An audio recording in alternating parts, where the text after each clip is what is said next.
मेरा मानना ये है कि मलिक साहब को भाजपा का जो भविष्य है वो वर्तमान मुद्दों पर, खासतौर से जहां उनकी जमीन है, जहां की वो राजनीति कर कर आगे बढ़े हैं, जहां उनका जन्म हुआ है, वो उनको वहां अपना भविष्य उज्जवल अब नहीं दिखाई दे रहा। उन्हें लगता है कि ये भाजपा से गवर्नर पद पर उन्हें जब जम्मू कश्मीर में उन्होंने हटाया गया था तो उनका बड़ा तल्ख बयान आया था और उन्होंने कहा था कि वो 300 करोड़ की उनको रिश्वत ऑफर की गई थी और वो एक अंबानी जी की और एक आरएसएस के कारोबारी से जुड़े कारोबारी व्यक्ति की कोई फाइल थी, कोई प्रोजेक्ट था, उसके अप्रूवल का दबाव था जो उन्होंने नहीं किया। और उसके बाद वो गोवा में भ्रष्टाचार की बात इससे पहले कर चुके हैं। अब वो उन्हें मेघालय में राज्यपाल बना दिया गया है, तो मेघालय में बैठकर भी वो वही कर रहे हैं जो क्रम उन्होंने जम्मू कश्मीर से शुरू किया है। अब हम मलिक साहब का थोड़ा सा पास्ट देख लेते हैं कि मलिक साहब का है क्या। इन्होंने चरण सिंह साहब की पार्टी से अपना करियर शुरू किया था और विधानसभा के सदस्य रहे और इन्होंने एकमात्र लोकसभा का इलेक्शन अलीगढ़ से 1989 में जीता था, जब उषा रानी तोमर को इन्होंने भारी मतों से 77,000 से ज्यादा वोटों से हराया था।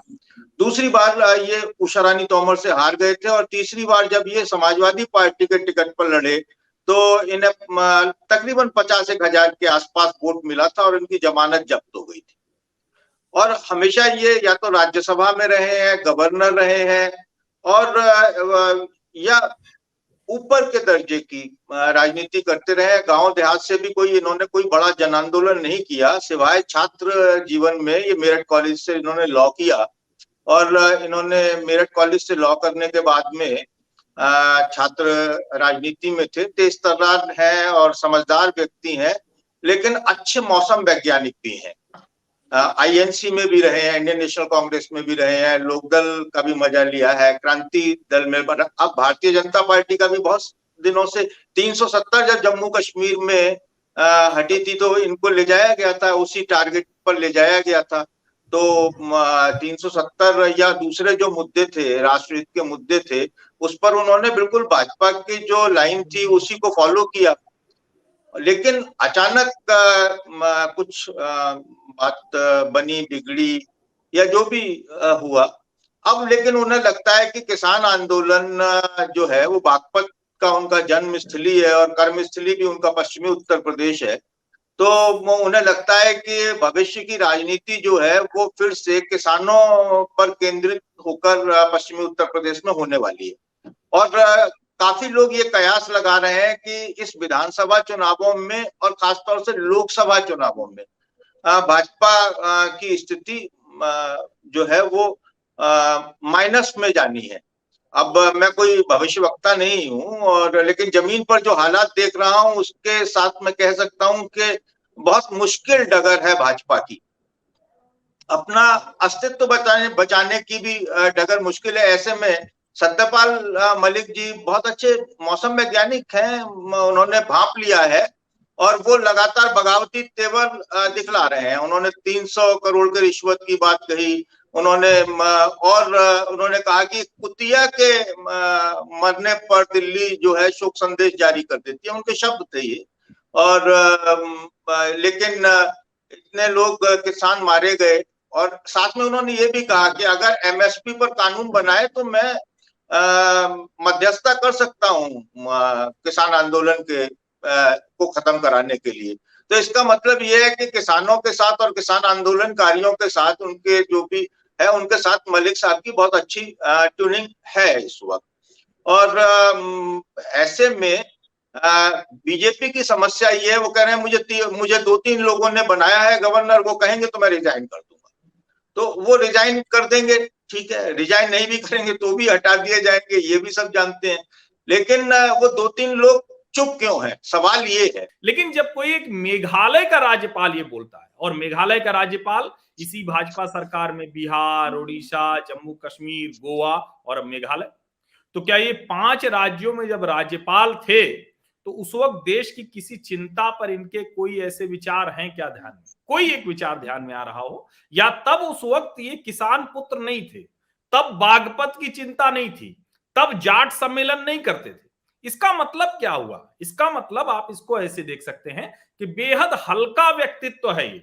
और मैं इसको अभी बताऊंगा तो मेरा एक निजी अनुभव है, क्योंकि मेरी उतनी उम्र नहीं है, न तो मैं इतने सालों से इनको जान रहा हूं, लेकिन जब ये बहस आपने कहा कि आज इस पर बात करेंगे तो मैंने सोचा सतपाल मलिक जी के बारे में जानूं और मेरा एक निजी अनुभव है वो भी बताऊंगा। तो उसका कुछ हिस्सा हरि जोशी जी ने बता दिया। सच बात यह है कि समाजवादी पार्टी से ये 40,000 कुछ वोट पाए थे, जमानत जब थी, इनकी राजनीतिक हैसियत इतनी। बागपत, मुजफ्फरनगर, मेरठ, अमरोहा, हापुड़, मथुरा, कहीं जाट समाज में सतपाल मलिक चौधराहट के उस पर नहीं बैठ पाए, आज तक चौधरी के तौर पर नहीं बैठ पाए। ये एक सच। ये दोनों सच के बाद जब वो राजनीतिक जीवन से संन्यास की मुद्रा में होते हैं तो भारतीय जनता पार्टी में जाते हैं और नरेंद्र मोदी को लगता है कि एक व्यक्ति है, इनको लाना चाहिए, उनको जम्मू कश्मीर भी ले गए। संयोगवश जब 5 अगस्त 2019 को 370 हटाया गया तो 10 और 11 सितंबर 2019 हम लोग कुछ पत्रकारों का प्रतिनिधिमंडल लेकर श्रीनगर गए थे। हम वहां 2 दिन थे, 10 और 11 तारीख को राज्यपाल महोदय का समय मिला और हम लोगों ने उनसे पूछा। उन्होंने हर दूसरी बात पर कहा कि जो मोदी शाह कर रहे हैं वो अकल्पनीय है। उनके शब्द थे कि मोदी जी ने कहा कि इस कश्मीर में इतनी रोशनी कर दो कि उधर से अंधेरे वालों को दिखे और वो भाग के चले आए, पाकिस्तान पे हमला करने की जरूरत हमें न पड़े, पीओके ऐसे आ जाए। ये सब सत्यपाल मलिक के बोल है और ये चूंकि मेरी निजी बातचीत है, दूसरे की बातचीत नहीं, तो मैं इसको बता रहा हूं।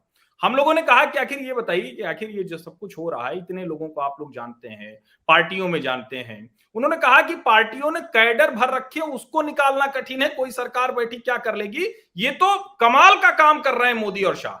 तो हम लोगों ने कहा कि भाई आप यहाँ राज्यपाल के तौर पर हैं, और मेरी जो अपनी एक धारणा बनी थी, क्योंकि छात्र राजनीति में मैं भी सक्रिय रहा, तो एक लगता है ना छात्र राजनीति से आया हुआ व्यक्ति बड़ा कमाल करता है। हालांकि छात्र राजनीति से निकले हुए लोगों ने, जेपी के चेलों ने देश बर्बाद कर दिया, बिहार से लेकर सब देखा है लोगों ने, लेकिन हमको भी लगा कि ये कमाल कर रहे होंगे। तो उनके मुंह से एक शब्द निकला, उन्होंने कहा कि देखिए मैं यहाँ कुर्सी पर बैठा हुआ हूं, भ्रम मत पालिए, जो मोदी शाह कहते हैं वो मैं करता हूं।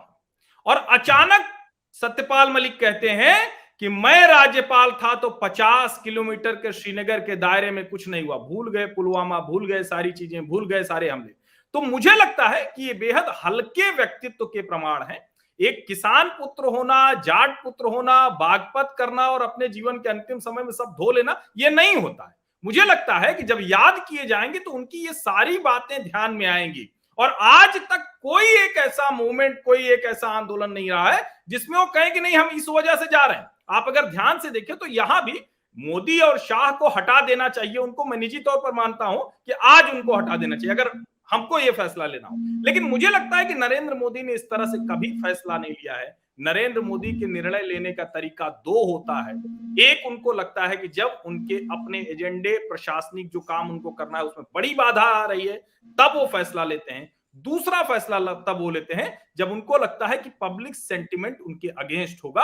और इन दोनों पैमानों पर शायद वो किसान आंदोलन से ज्यादा तो खतरनाक नहीं है। वो राकेश टिकैत जो जाकर लखीमपुर खीरी में समझौता कर लेते हैं, उनसे ज्यादा खतरनाक तो नहीं है। तो शायद ये वजह है कि उनको न हटाया जा रहा है, न उनसे इस्तीफा मांगा जा रहा है। वो थक हार कर छोड़ेंगे, ये तय मानिए। सत्यपाल मलिक जी जो वर्तमान में स्टैंड लिए हुए हैं, वो उसी स्टैंड पर कायम रहेंगे और वो मध्यस्थता के लिए भी नहीं बुलाए जाएंगे, मेरा ऐसा मानना है, क्योंकि मध्यस्थ की कोई जरूरत नहीं है। और जो फिलहाल दिक्कत यह है कि उत्तर प्रदेश के चुनाव सिर पर हैं। ऐसे में अगर एक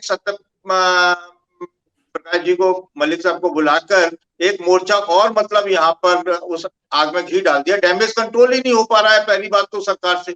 तो उस डैमेज कंट्रोल में के चलते कि योगी जी के नेतृत्व में जो उत्तर प्रदेश का चुनाव लड़ा जा रहा है, वो किसी तरीके से उसमें डैमेज कंट्रोल हो जाए, बच जाए। और स्थिति को और ज्यादा बिगाड़ना नहीं चाहते, क्योंकि केंद्रीय नेतृत्व ये समझ गया है कि स्थिति बिगड़ चुकी है और ग्रास रूट लेवल पर अब उनकी स्थिति बहुत खराब है और बिल्ली बस्ते से बाहर आ चुकी है। अब वो उसे पकड़कर बस्ते में अंदर करने की कोशिश कर रहे हैं और बिल्ली खुदक रही है।